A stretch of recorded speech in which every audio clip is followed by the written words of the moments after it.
आप सबको जय मसीह की।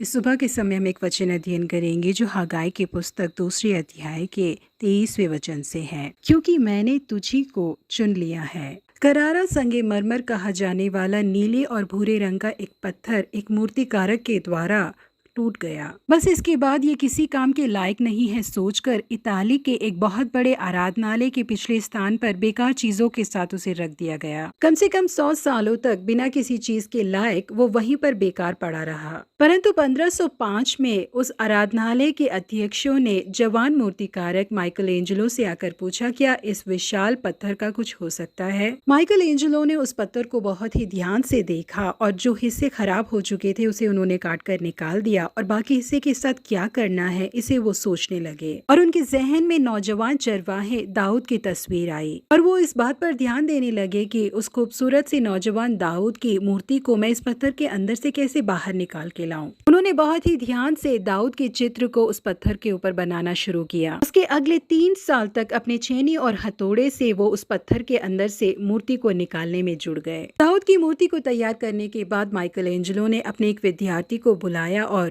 गंभीरता के साथ खड़े हुए दाऊद के उस मूर्ति को देखने के लिए कहा। उसने 18 फुट ऊंचे और 9 टन भारी उस मूर्ति को देखकर उनसे कहा, सर, इस मूर्ति में केवल एक ही कमी है और वो ये है कि ये मूर्ति बोल नहीं सकती। जी हाँ प्रिय परमेश्वर के लोगों, हो सकता है कि कई लोग हमें भी देखकर कहें कि ये किसी लायक नहीं है, हमें अनदेखा करें, परंतु हमारे अंदर छिपी हुई प्रतिभाओं को और गुणों को हमें बनाने वाले हमारे परमेश्वर ही जानते हैं। हमारा ये जीवन जो दूसरों को बेकार लगता है, यदि वो परमेश्वर के हाथों में जाएगा तो वो बहुत ही बेहतरीन और उपयोगमय बन जाएगा, जिसका कारण है कि उन्होंने ही हमें चुना है। यप्ता एक वेश्या का बेटा था। गिलाद से यप्ता उत्पन्न हुआ था। गिलाद की स्त्री को भी बेटे उत्पन्न हुए और जब वे बड़े हो गए तब यप्ता को ये कहकर निकाल दिया, तू तो पराई स्त्री का बेटा है, इस कारण हमारे पिता के घराने में कोई भाग न पाएगा। परंतु अपने भाइयों के द्वारा ठुकराए गए और भगाए गए यप्ता को परमेश्वर ने अपने हाथों में उठाया।